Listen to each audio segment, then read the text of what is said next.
Good morning to all of you who are joining us right now. We're just going to give it a few moments while everyone settles in and joins us this morning.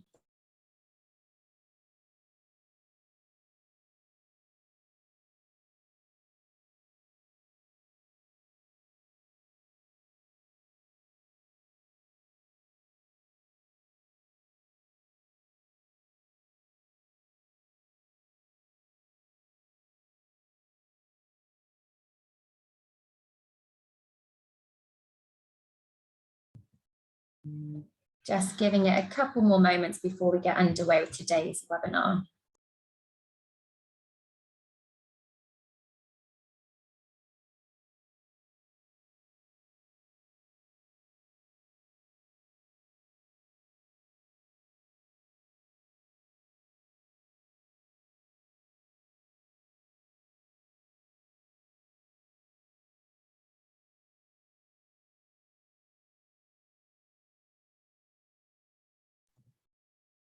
Okay then, so hello and welcome to today's session, where we'll be hearing from a series of presenters around improving calf health and productivity through the Innovate UK funded project WellCalf.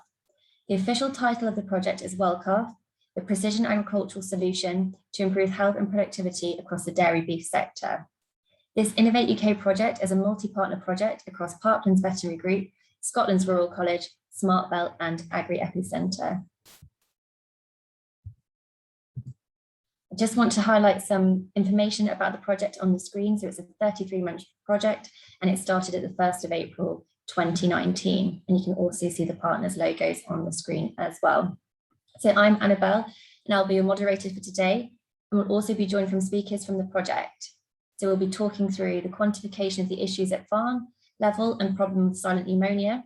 We'll then move across to managing calf data using automated systems for detection of anomalies. And then we'll finally go across to hearing more about the actual technology, so the benefits and gains on farm.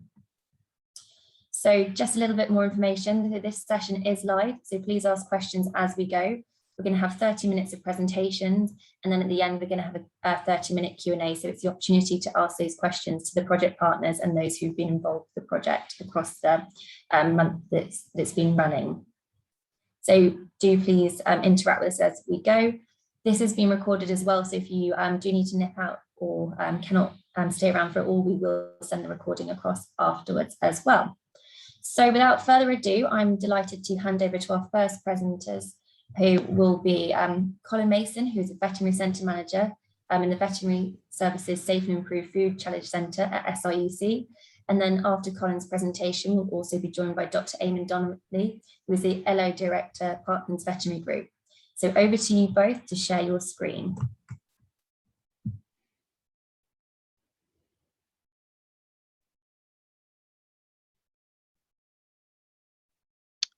Morning, everybody. My name's Colin Mason.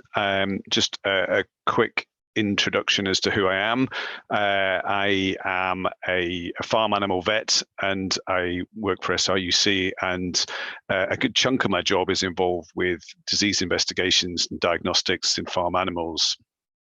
And what I want to just do very, very briefly this morning is set the scene for the other speakers in terms of the challenge I think we all face, not only as vets, but as farmers and livestock keepers in identifying respiratory disease cases in reared young calves. Penner calves on the right.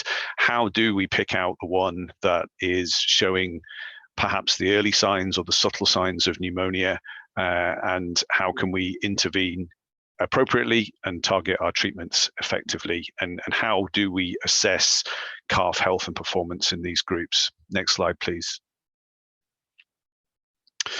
And I guess when we're assessing any calf rearing unit, we can look at, I suppose, three different levels of disease. One would be to look at mortality rates, which is an indicator, but fairly crude indicator of what's going on.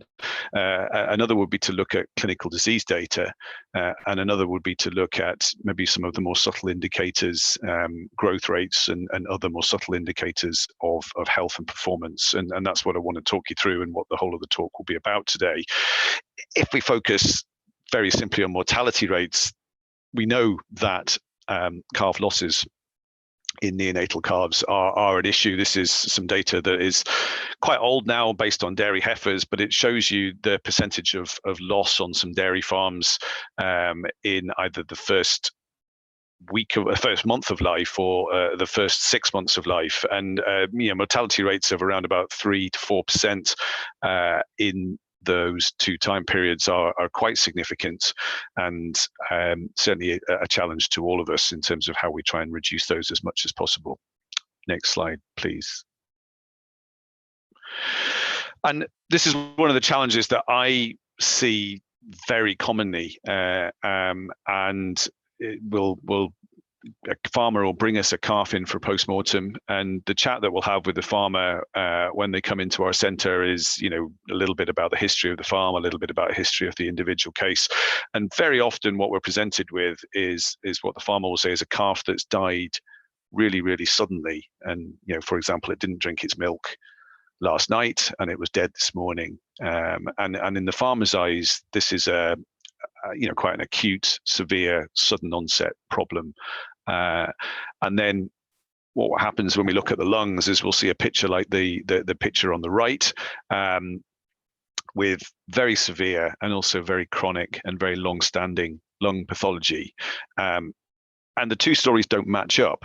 In that what the pathology is telling us and what the calf is telling us is that calf has been ill for days to weeks and possibly even longer rather than hours to days, and that's the challenge that we face is well, how can we intervene more quickly in all of this? How can we pick up these cases earlier, and how can we target our treatments more effectively? Now obviously what I've done here is pick a very extreme example just to illustrate the point, but hopefully you can understand where I'm coming from. Next slide, please.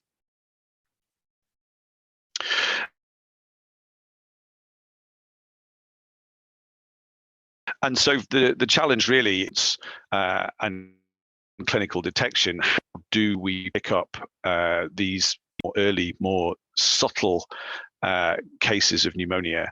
And again, these are two post-mortem pictures, and you can see the picture on the left, you can see to the right of that picture the damaged, what we would call consolidated hard lung, where essentially the air-filled lung has been filled with inflammatory tissue, damaged tissue, and that would have presented as a very obvious clinical case of pneumonia.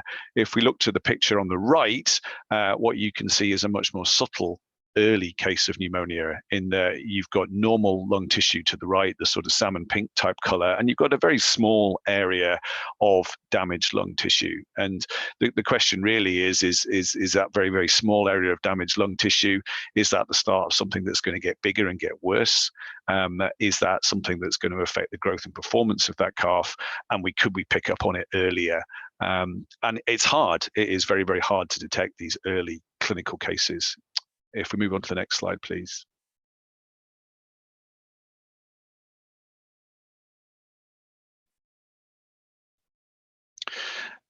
And whether we're vets or stock people, there are issues with whatever method we use to detect pneumonia. And there are a whole range of things. There are clinical skills, our eyes, our stock person skills, and then there are a whole load of additional technological solutions that might be able to help us detect disease earlier, which will get talked about later on in the talk.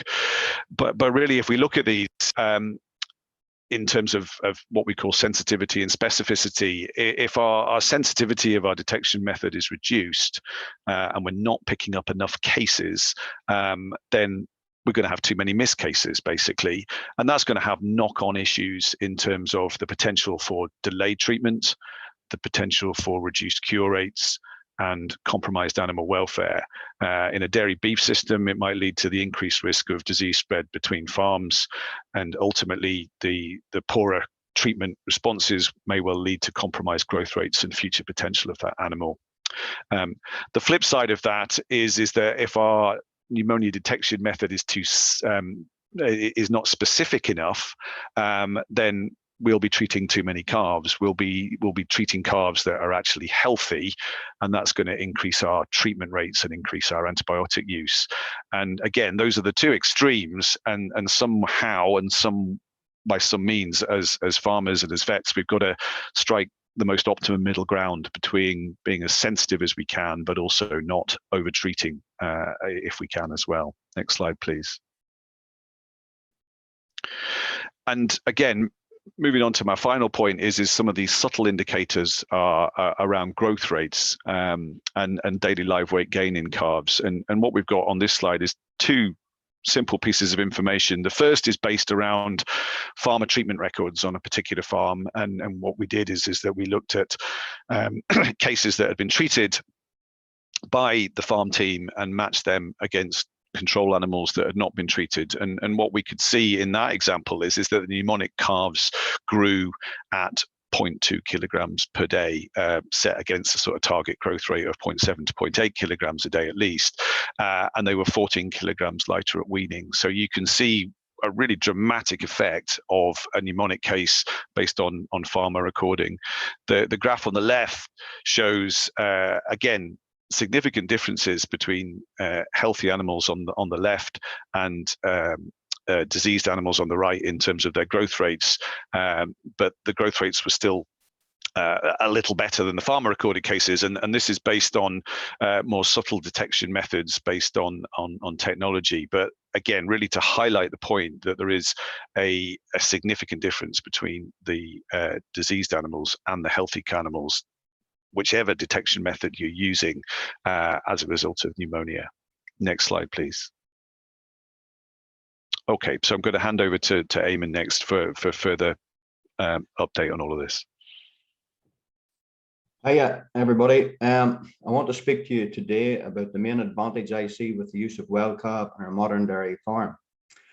A bit about myself first. I'm a full-time farm animal vet based in Mid-Ulster in Northern Ireland. My daily work involves normal emergency calls, routine visits to our farm clients, but I'm also involved in delivering training for young stock within the practice and also by CAFRI, which is equivalent to your AHDB within Northern Ireland.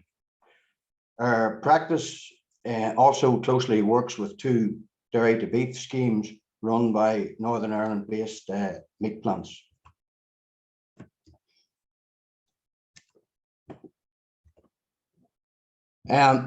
Loads of studies done on production effects from early calf disease, all consistently showing the deleterious effects of disease in early life.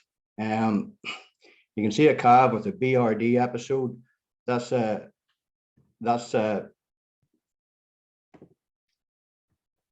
BRD episode produces 500 kilograms less milk in her first lactation. She was 3 times more likely to die and 2.3 times more likely to be culled or died before calving. So we basically have a decreased lifetime production, and these animals tend to be culled earlier than their cohorts. The age of first calving before 24 months, the animals produce 13% more milk over their lifetime. And every extra month over the age of first calving, we lose 16 days of production. So if we can minimize disease in these young calves in this first 10 weeks, we will gain health and efficiency later in life for these animals. Why is this? We know that certain production genes are turned on in this early life if the animals are thriving and healthy. If the animals are not thriving due to ill health or poor nutrition, these genes are not turned on. This phenomena is known as epigenetics. When lungs are damaged by pneumonia, they are damaged forever due to abscess and scar tissue, which has a direct effect on later production and health. If we can get this first 10 weeks correct, generally the remaining period up until the first calving is relatively trouble-free. So basically a good start gives us a good finish.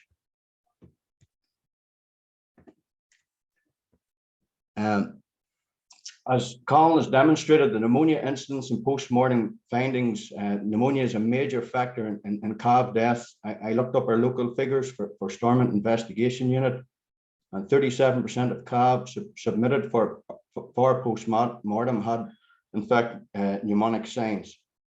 And these figures are pretty consistent across the UK because of the similar systems in place.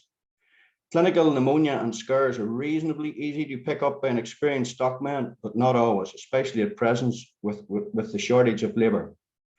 Dairy stockmen are busy people, and cases can be missed mainly due to the pressure of time. Calves are being kept in larger groups, up to 30 in a pen, and an automatic feeding system. And remember, calves are prey animals, so they are good at hiding sickness. They have evolved this capability because it was a sick and weak calf that would have been picked off by predators in the past. And as Colin said, the presentation is often, farmer finds the calf dead, says the animal took his milk the night before. The animal's found dead, presented for post-mortem, and there's strong evidence in that post-mortem that disease process has been going on for quite a while. So the major advantage I see with well calves is picking up this disease earlier and identifying subclinical pneumonia cases so we can intervene earlier. The evidence for subclinical pneumonia is really coming from two places. Slaughter evidence, big recent study done by Zoetis showed 68% of thought to be healthy calves from a dairy beef rearing unit. They actually had pneumonia lesions at slaughter. So that was like hidden pneumonia that was in those animals. And obviously that would affect their days till eventually been slaughtered, and there was a loss of efficiency there. TUS is thoracic ultrasound. That's something that's been now used more routinely to screen the health of calves post-weaning. And various thoracic studies have shown an incidence rate between 23 and 67%. There was actually a very recent study done in Scotland across 6 farms involving 190 calves. 17% had lesions, but only 2% had been treated. So with ultrasound, we can now get a true level of disease instead of depending on treatment data, which consistently underestimates the true incidence rates of pneumonia. But about thoracic ultrasound, we can use a standard linear probe that most large animal vets carry now when they're doing their reproductive work. This is a normal lung on the right hand side there. Those are called A lines. Those are reverberation lines from normal air in the lung field. Just want to show you, this is the area we actually scan, obviously, on both sides. And I think this slide illustrates well how small the lungs are actually in a bovine calf. And that's why, a small amount of pneumonia has such a disproportionate effect on the calf, because the lung surface area is quite small compared to the mass of the animal when we compare it to other species. So pneumonia has a more significant impact on the bovine, and that's why it's very important to pick it up early. So these are the sort of lesions that we find. This is a 2 centimeter lobular lesion in a wean calf. That was created by probably some sort of pneumonia incidents several weeks before. The animal has walled it off and has cured the disease to some extent, but unfortunately that's there for life, and that will cause damage there and inefficiencies later on for that animal's life. So as I say, the clinical cases that we actually see that are presented in the post-mortem table are the tip of the iceberg. It's really these subclinical cases that is causing a drag on efficiencies and production later on in the animal's life that I as a vet feel we are currently missing. So well calf is able to pick up these subclinical pneumonia. Therefore, we can isolate the disease early to stop it spreading within the group. And also being able to treat earlier will have a more successful outcome and limit the damage to the lungs. And from a veterinary diagnostic point of view, is the best time for us to do nasal swabs when the disease is at an early stage, because that is usually the viral pathogens that are causing the damage. Often when we see calves presented for pneumonia, it's too late to take diagnostic samples because there's a lot of secondary bacteria come on top. So with well calf, we can see the calves that have the subclinical pneumonia, and we're fit to diagnose those more accurate with swabs, and then we're fit to perfect our vaccination program more accurate to the viruses on that farm. The other main advantage I see, if we're getting more accurate disease incidence, then we can make more proportionate management decisions. So what I mean, if we're underestimating pneumonia incidence, I think we're doing better than we really are, then we are not going to put resources and effort to improve young stock health. In essence, if we don't measure and identify disease correctly, how can we manage it? Okay, so that's on to Carol now. Thank you both, Colin and Eamon, for those presentations highlighting the reality of what we're trying to tackle and address on farm through this project. So I'm now delighted to hand over to Dr. Carol Duffy, who is the head of Beef and Sheep Research Centre and has been leading the R&D at SRUC. So over to you, Carol, if you want to put your video on as well. Thanks very much, Annabelle. Can you see my screen before I start? Yeah, we can see your screen. Good morning, everybody, and thanks very much, Colin and Eamon, for an interesting talk so far. So as Annabelle says, I'm based in SRUC's Beef and Sheep Research Centre. There's a team of us across SRUC that have got a bit of an interest and a focus on how we can develop technologies to optimise health and management, particularly in the dairy beef sector. So just as a very brief introduction, and I'm sure most of you know this already, but roughly 50% of UK's beef production does originate from the dairy herd, and that is rising. On this type of sector, calves are typically sourced from a large number of dairy farms before they enter specific breeding units at a few days or a few weeks of age. And the problem with this system is that we see a large variation in health status of these calves that enter these units, and the result of this is that disease incidence and antibiotic use is high.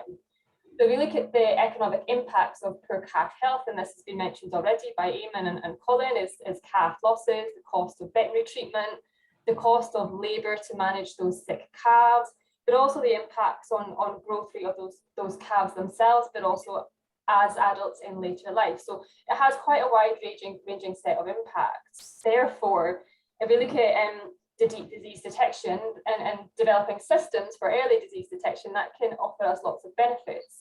So I have this point here at the end that says data-driven management can help, and it certainly can. I've got this slide up here just to demonstrate, over the past 5 to 10 years, there's really been an increase in interest around technology and technology development for managing livestock systems across livestock sectors. But the problem for me is that these type of technologies have not been widely explored for young stock. And there's lots of benefits that I can see in adopting technologies and data in managing livestock, particularly around livestock health. Now, I just wanted to cast back before I get on to well calf to a previous project that myself and Colin were involved in, funded by AHDB in collaboration with Blade Farming. And at this stage, we were really interested in understanding what technologies we could potentially implement on farm, and from those technologies, what data can we generate that might be useful in identifying that sick calf and identifying that calf earlier than potentially a stockman might observe. And I've just popped some example figures up here that just shows you that some of the key features or the key things that we identified from this project was that there are specific changes in behaviour and activity that do present themselves on sick calves before potentially we might see them clinically, so observing them from inside or outside the pen. Very simply, calves have changes in activity when they're poorly, they spend more time lying, the length of that lying bout per se is also longer. But what's more interesting itself is that we can see these changes up to potentially 3 days before that peak disease. So before we might see clinical symptoms of disease. So that offers potential for us in developing these early warning systems. Now, these are just examples. There's many, many more traits in this project that we identified that subtly change up to the point of that peak day of disease. I've also highlighted feeding behaviour. Feeding behaviour is data that we can generate on farm, particularly those using automatic calf feeders. And we see changes in some of these feeding behaviours. For example, sickly calves spend they have fewer feeding visits where they consume milk compared to their healthy counterparts, but they also spend less time feeding per day. But again, the interesting point for me is actually we're starting to see some of these deviations between our diseased and our healthy calves before the peak day of disease. And again, the combination of all of these different types of data that we can potentially generate on farm can potentially offer us some significant benefits in identifying calves that need that specific treatments or attention focused on them. So what does this mean going forward? Well, from that, very simply, feeding behaviour and activity did differ between our healthy and our diseased calves in that study. And the key point is that that's evident prior to the clinical symptoms. And that presents a valuable data source. But the question then is, can we use measurement of specific behaviours? And in this case, we were looking at feeding and activity using precision technology within our early detection systems to facilitate that early intervention and our optimised treatment. And just as a sort of example, some work done by Jenna Bowen took all of these different behaviours and incorporated those into some what we call machine learning techniques and other data analytic techniques to see whether she could identify or generate flags for those calves before a clinical assessment might do. And in these figures, the blue dots on the left-hand side and the red dots on the right-hand side are essentially where we've clinically assessed those calves using a Wisconsin score, and I'll come into that later. And below there, we'll see that the systems are actually generating alerts prior to the clinical assessment identifying those calves as sick. So that really does offer us potential benefits when we come to develop technology to identify disease in group-penned calves. So how could this system potentially work? Very simply, the behaviour changes are detected by the technology generates an alert flagged to the farmer, and then that presents an opportunity to check that calf's health in more detail and divert labour directly towards those calves that are deemed to be at risk. So if we move on now to the well calf, so that underpinned our interest really in pushing forward to generate a system specifically for calves coming out of the dairy sector. So there's essentially three strands to the well calf's ambition longer term. Really the first is to start to integrate data across that dairy beef supply chain, including both health and performance measures throughout life. And that really should give us a better picture on calf health and calf performance throughout its life. The key focus of today really is on that early rearing phase, so developing an early detection system at rearing, and really to help us inform decision making on farm using key indicators of disease, and then integrate that with performance and environmental data. And the key thing that Jose is going to go through at the end of this presentation really is to show you what that decision support platform should look like.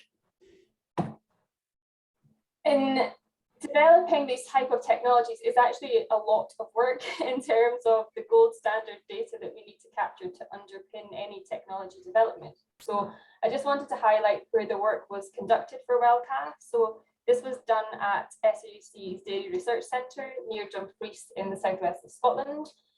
We've been very fortunate in recent years where we've had significant upgrades to our calf feeding facility in collaboration with Agri-EPI Centre. And now we have a lot of equipment installed on our research farm. Now, this is not typically what you'll see on a commercial farm, and it's not what we're suggesting needs to happen on a commercial farm. But this really gives us the opportunity to capture robust and accurate data to underpin any technology development that can then be available to the commercial farm. So this system here gives us the opportunity to measure automatically every visit term our milk feeder, the water trough, concentrate and roughage feeders, so we get a very good picture of calf feeding behaviour. There's also automatic weights data, so we can monitor the performance of that calf more accurately over that rearing phase. We've got 24-hour video monitoring in the facility, which allows us to monitor lots of different animal behaviours, animal posture, etc. within the pen, but it's all linked to environmental data. So very, very robust data to underpin these developments. I also wanted to highlight that you know, I say that's not very typical of what you'd generate on a commercial farm. So we also have a calf bucket feeding system right next door to that very technology-driven automatic calf feeding system. And the benefit for us, particularly for the well calf project, is that we don't want to generate a technology that's very specific to Crichton, so very specific to that research facility. We need to make sure that any technology we develop is also applicable in a more commercial farming system, so automatic feeding versus calf bucket feeding. So we've done lots of data capture on both systems as part of this project to underpin that development.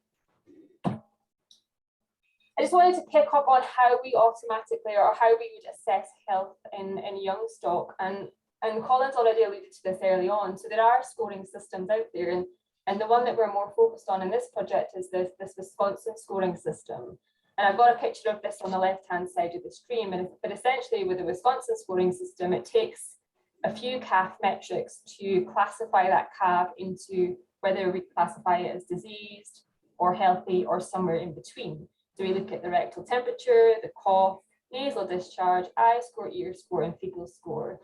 And this is a really widely championed scoring system and is deemed the gold standard in clinical assessment of calf health. Now, the problem with implementing these scoring systems on commercial farms is that it requires regular handling, it's very time consuming. We need to apply it regularly, more than twice per week, to get a good assessment of that calf. And I'd argue you probably need to do it every day. And if we score those calves, say, on a weekly basis, quite often we'll miss cases of disease. So this leads on to this requirement for more regular or automatic monitoring systems like the well calf development. But we have used this Wisconsin scoring system as our gold standard calf assessment in the current project. So we've now had 170 calves through the Crichton facility, and we have scored them every single day for that pre-weaning period. And just to give you an idea of the level of data that we've captured as part of this project to really help Jose and his team develop the well calf system, it's pretty extensive. You know, we have everything from animal records, farmer treatments, our Wisconsin score on a daily basis, performance records, we've got automatic feed intake data, so milk, water, we've got concentrate data, all linked to environmental data, video footage to monitor animal behavior, and also the smart bell sensor as well. So you can see a huge amount of effort has gone into monitoring those 170 calves at SRUC. And I'm going to hand over shortly to Jose to really walk you through what that well calf system looks like. But essentially, I just wanted to round it off with what I feel is the importance of data, and it really reiterates what Eamon was saying earlier. You know, data is really important to facilitate that early detection of disease. It'll reduce the impact of the disease on the individual calf itself, reduce the disease spread to the rest of that calf group or that herd, reduce or rather optimize our antibiotic use, so we're more targeted towards those calves that are in need of antibiotics, and increase our animal performance and efficiency of the system. Data or information from the system will enable that sort of farmer-led management, support those decisions for individual animals on farm, but also at the supply chain level, and potentially provide information and evidence for use across that dairy beef supply chain. So I'm going to stop talking now and hand over to Jose, who's going to walk you through that well calf system. Thank you very much, Caroline. Some great and very impressive amount of data which is collected as well, shown in that presentation. So Jose, over to you. Thank you, Annabelle. Share my screen.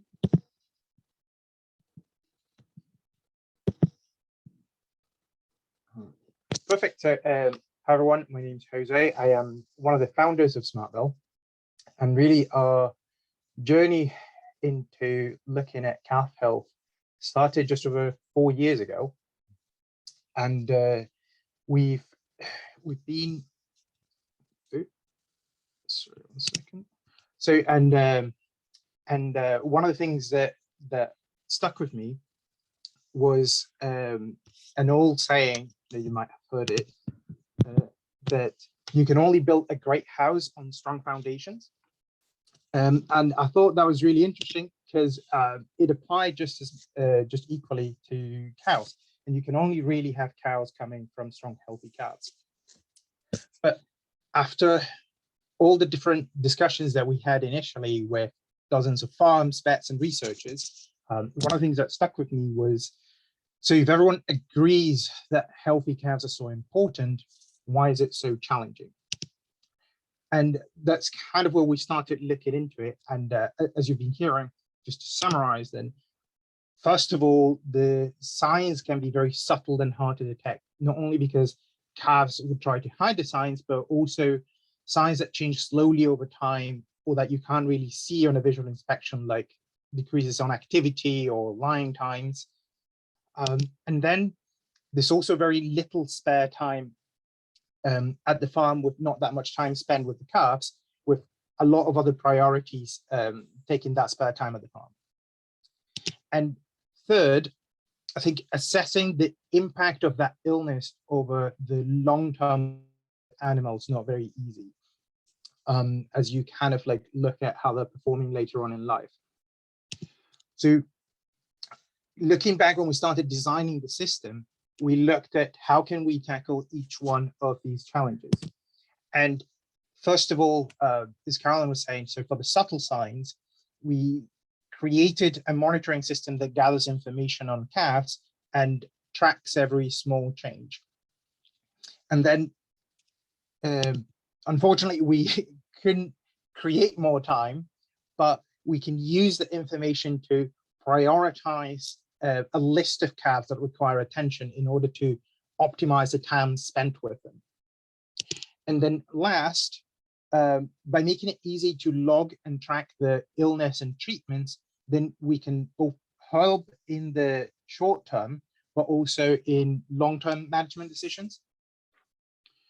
And kind of what the system gathers is kind of like integrating data in layers. So the first layer looks at the individual, and then for that we design a ear tag that gathers the animal activity, and from that behaviors. It gathers the ear temperature as well as environmental temperature.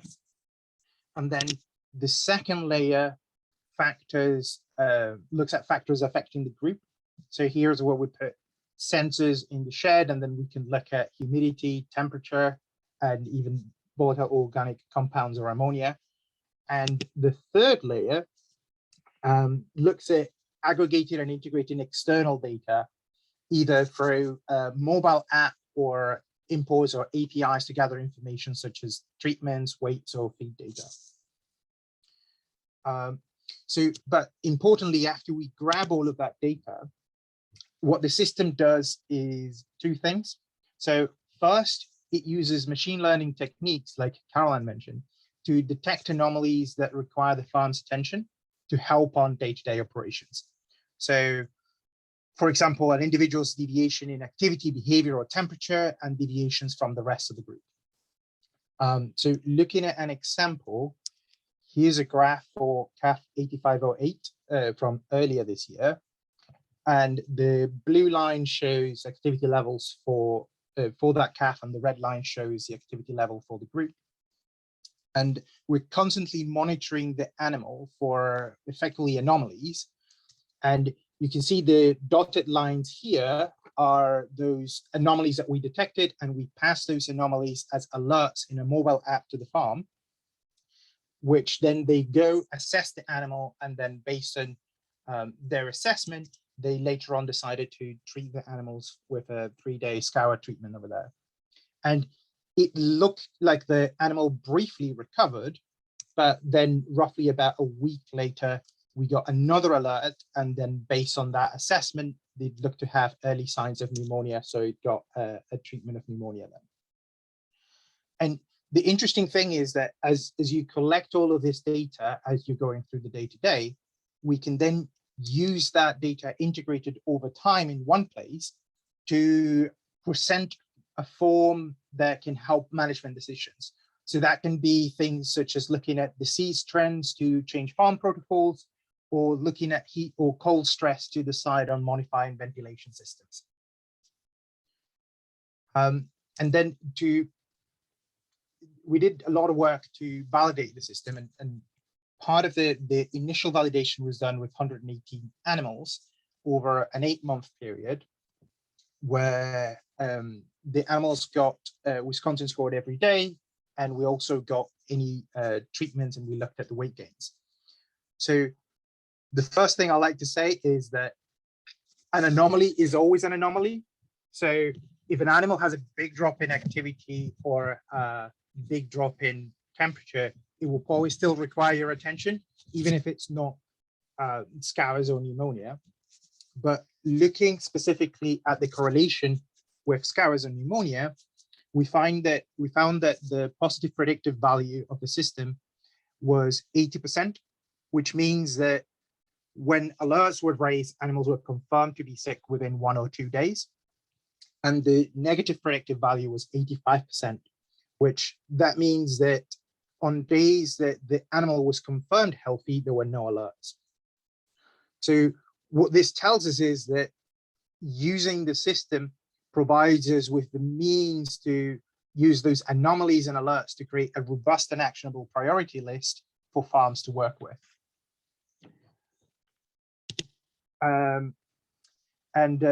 As terrifying as this might be, I'm going to try and run you through a quick live demo. So this is a farm that we've been working for a while now with. So they've had the system for about 6 months, and currently we're monitoring 50 calves. They're a big dairy beef rearer supplying Aldi, and they regularly bring calves that are around 2 weeks old from a series of dairy farms.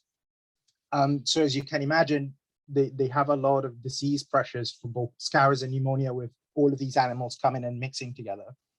So as the calves arrive into the farm, they get tagged with one of the ear tags that you can see here on this calf. And Holly, the calf manager, uses the WellCalf app to manage the information from all the calves that we sent her alerts on. So let me just quickly switch screens. This is a web view of what Holly can see and anyone else at the farm can see on their phones. So the landing page is where the active alert are, and this gives a short list of calves that currently have priority. So these are the alerts that are from today, and this other alert, they looked at the calf, and it looks like they snoozed it. So the alert came back up just to check the calf again, now that a couple of days have passed. So we classify alerts into orange and red alerts, depending to give an indication of the severity of the alert. And if we have a look at some of the older alerts, for example, so if you see here, so this was a red alert on the temperature of the animal, and then it was confirmed sick. You can dive into, okay, how the animal, when the alert was confirmed. And if you look at the history of the animal, we can see all of the alerts it's received, any assessments that the farm has done, and they also follow Wisconsin score. We also have any treatments that animals received, any weights that we've had, and they can also see information from the tags in terms of like the activity and temperature, as well as other management data in terms of breed or the calf numbers. And as I mentioned earlier, we can then aggregate a lot of this data and have a look at it, for example, at the herd level. So you could look at the herd activity levels, and you could even filter that by group, allowing you to help in doing some management decisions. Or another thing that I think it's really interesting is you could look at a calendar view where we've presented each one of the different treatments color-coded, so you can see whether disease is taking hold and it's on the increase. So let me just quickly go back to the presentation.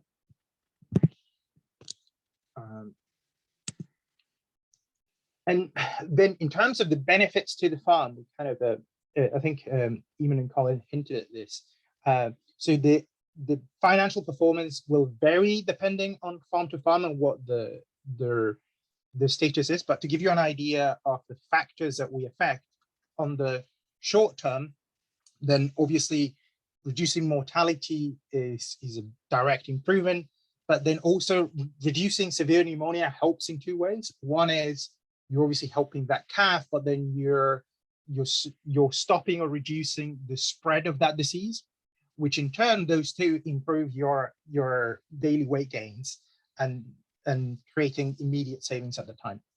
And then on top of that, as we're gathering all this data and the animal has a healthier early life, then you have all of the improvements of future productivity.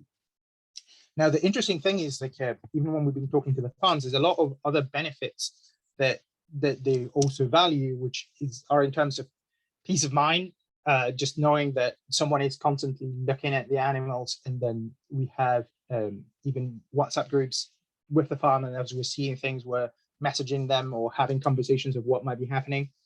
You better use of their time, using that prioritized list of calves to look at and helping them making future management decisions. But also quite importantly, looking at both the reduction of antibiotic use and when it's necessary, looking at the justification and being more methodical about when to treat an animal and what to treat that animal with. Yeah, so I think in terms of what's next, we're looking to launch the product in December and with open waiting lists. So if you'd like to find out more, then feel free to drop me an email, or you can also fill out the form in the webpage wellcalf.com. Let's back over to you, Annabelle.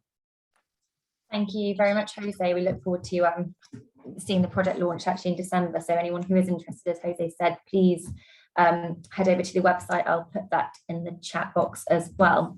So if all our presenters want to bring their video back on and come off mute, we've got some questions that we're going through. And again, anyone who is on the call and has some questions, please submit them in the questions box and we'll try and address them through this session. Brilliant. So the first question that I'm going to open the panel up to is, I'm going to go across to Jose for this, and it is, what are the system requirements and how do you install it? Yeah, so it requires internet and power. So those are like the two basic requirements. So in terms of internet, we can either provide it with the system, or if you have Wi-Fi at the farm, it can connect to the Wi-Fi. And then to install it, you just put a receiver in the shed and tag animals, and then we start receiving all of that information through, and you'll get an account to go into the app where you can then tell us what calf has which tag and start receiving alerts for them. And then how is the system validated? So I'm going to go across to Carol first on this. Thanks, Annabelle. So it's been validated in a few different ways. So as Jose and I have already mentioned, we did a very big calibration, shall we call it, data set at SRUC's farm and our automatic calf feeding system. Our first step to validate the product was to actually take that across to what I mentioned was our calf bucket feeding system, just to check that that performed the same way between automatic calf feeding versus bucket feeding, and there are some differences. And what we've also been doing as part of this project is taking the system out onto commercial farm, but independently validating it. So what I mean by independent validation is we send, between myself and Eamon's vets, some of our technicians and some of Eamon's vets have been going out onto commercial farm and scoring the health status of those calves independently to Jose and his team. So Jose doesn't get sight of our clinical assessments, and equally we don't get sight of Jose's health alerts. So completely independent validation going on there. And so we're in the process of finishing that bit off on some commercial farms. So that'll give us a really good idea about how that's performing. Caroline, is there anyone else from the panel who just wants to add to that as well? Yeah, I'd just like to add, the other thing that I thought was really interesting is we had to split groups. I guess everything that Caroline said was around validating the system and its performance, but then also we deployed the system in around 15 farms to get both user feedback and a soft validation of what people thought about it, without necessarily going into, okay, we're going to Wisconsin score your calves every day for 2 months or something like that. So that was also quite a valuable exercise for us. The only other thing I would mention on that as well is that the degree of detail that's been gone into is huge, and that Wisconsin scoring calves every single day is very labor intensive. It's obviously not something that could be done on a commercial farm, but it's been done in this research setting, which provides a massive amount of data in terms of how those calves are changing their behavior clinically on a day-by-day basis. So it's a massive undertaking in terms of the amount of data that's been collected on each of these calves.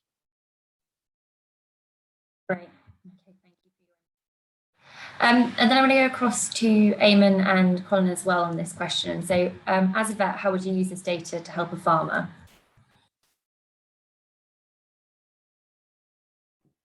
Okay, Colin, I'll maybe answer some of this. I kind of touched on it. You can treat early in the disease. You know, it's very disheartening. We get the call out to the calf, and you know it's nearly at death's door.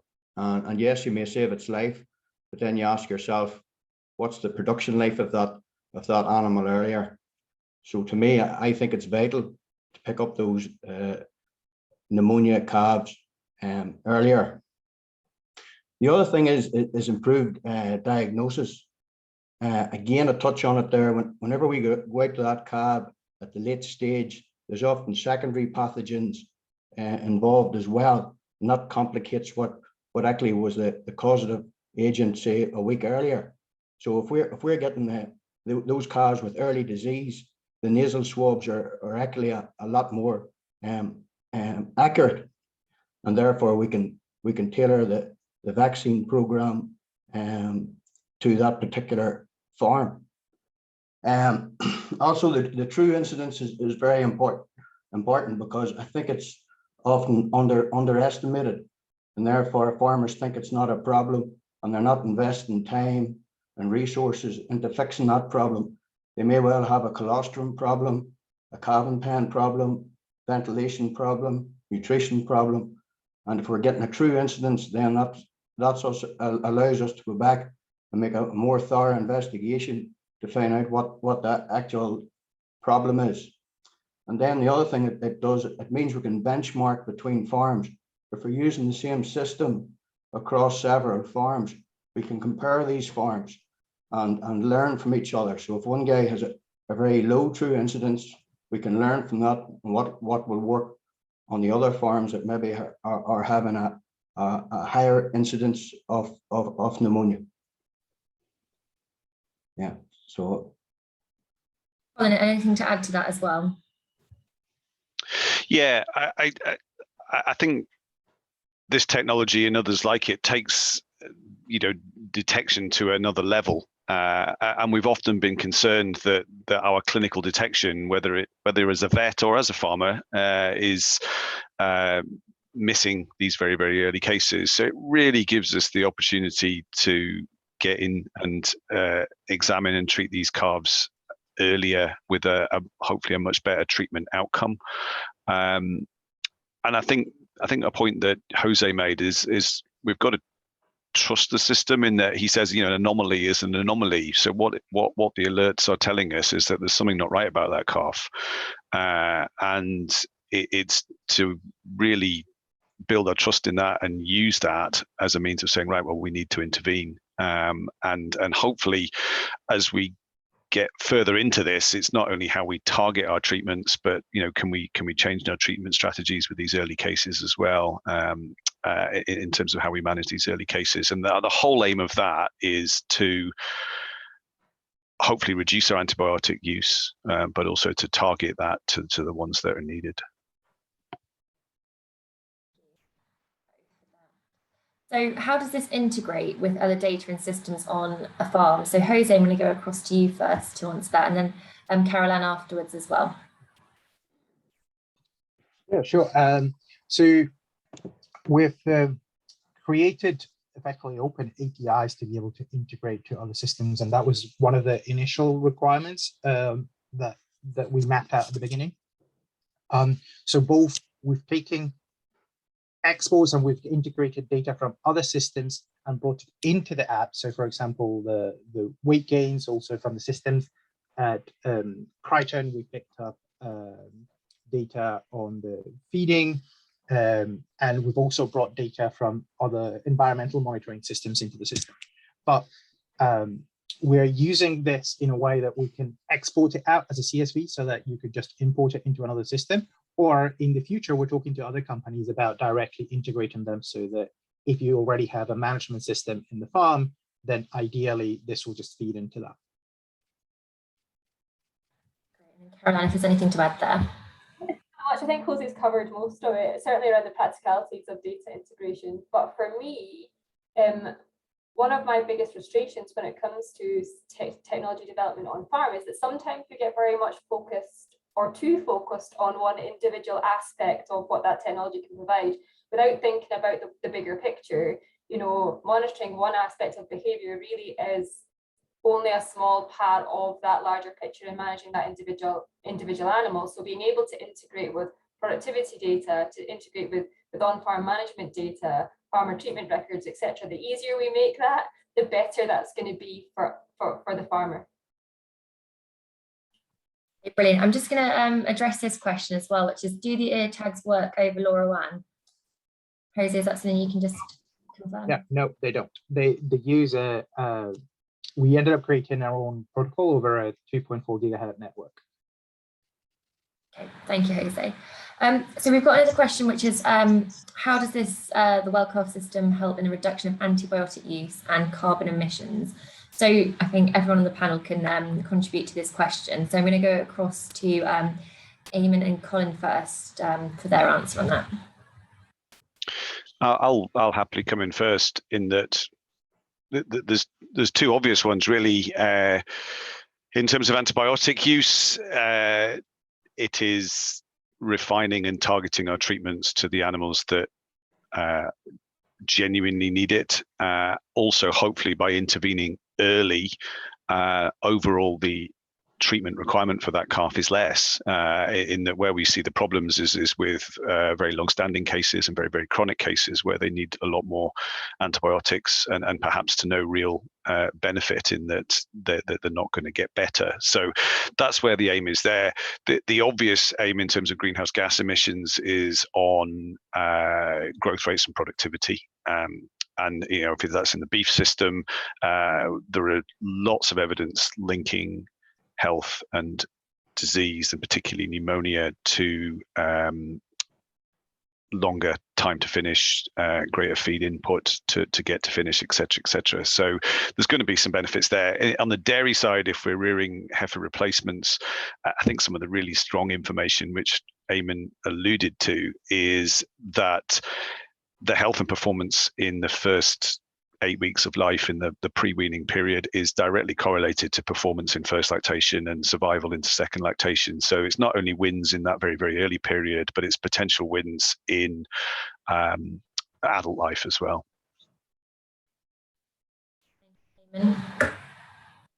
Yeah, well, like I touched on it before, whenever pneumonia strikes a calf, the virus usually comes in the first and sort of like knocks the door in. And there's 4 or 5 different viruses there. Then you get your secondary pathogen, then your Pasteurella, your Monohemia, your Mycoplasma. So the earlier that we can actually get a nasal swab performed, we're more likely to get a more accurate profile of those viruses that are actually initiating the pneumonia. And as I said, unfortunately, we get presented, either Colin gets a calf on the postmortem table, or we're called out when the disease has developed to that later stage where you know, we may save the calf's life, but there's obviously implications later on. So really, in a nutshell, this enables us to get a more accurate diagnosis earlier.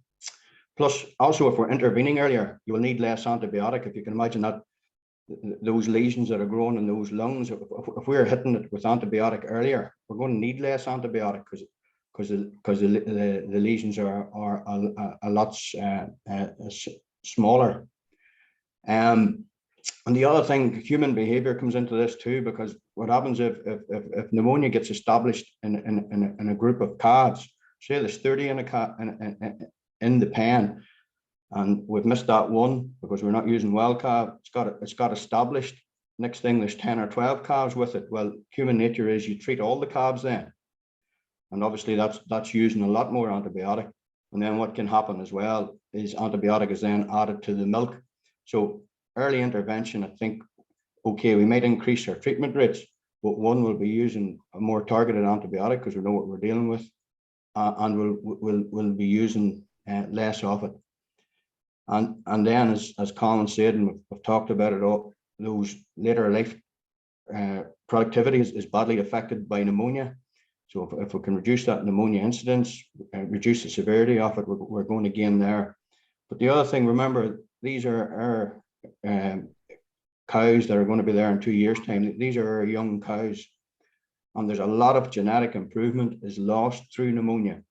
You know, and a lot of those genetic improvements are going to be the things that will reduce our carbon footprint and reduce greenhouse gases. So if we're losing genetic improvement because we're losing calves, both in terms of live calves and productivity, then obviously that's going to have effect later on down the line. Damon, that's really great answer. And then across to Caroline. I don't actually have an awful lot more to add to what Eamon, and I think they've rounded that off really nicely. I mean, if we're maybe on the sort of carbon side of the story, improving health can have an enormous benefits. And colleagues at SRUC through an EU-funded project have done a bit of modelling work looking at how precision livestock farming technologies. And one of the strands they looked at was health in particular. And in this case, they modelled the use of a collar-based system to monitor health. And they found that across that dairy beef sector, I think there was a reduction in about 14% emissions intensity. So that monitoring aspect of health and improved and targeted treatment really will have an enormous benefit in terms of carbon savings. Great, thank you. And then Jose, if there's anything to add as well. Yeah, I mean, if I look at it from my previous hat, my background was oil and gas and then power generation.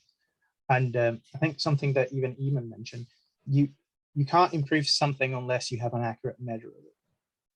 So the way these systems work is once you start measuring and you have an accurate way of knowing what's happening in a repeatable and reproducible way, then you can start implementing other protocols on top of that to make sure that then both first you know of everything that's happening, and then you can start reducing both your disease incidence, that reduces your antibiotic use, it improves your future performance, but it all starts with tracking. Brilliant. Okay, thank you. So one final question, Jose, to you. What is the cost of the system? Yeah, so we're doing a starter kit that's for £1,500. You get 20 tags, a receiver, and all the bits you need to install it, as well as service support for a year. Brilliant. Okay, so we have just gone over by 4 minutes, but it was a really great session this morning. We've had some great questions that have also come in. So some of the presenters have answered those directly, but if we haven't got back to you, we'll make sure you get an answer for your question today, and the recording will be available. I have put the link to the Wellcalf website there, and we'll also be sending out just some further information on the speakers today and the project overall. So thank you everyone for attending. Thank you for listening. Thank you to our excellent presenters as well. We really appreciate you your time today. So That is up to me now to conclude the webinar. So thank you, everybody, and have a good day. Thank you.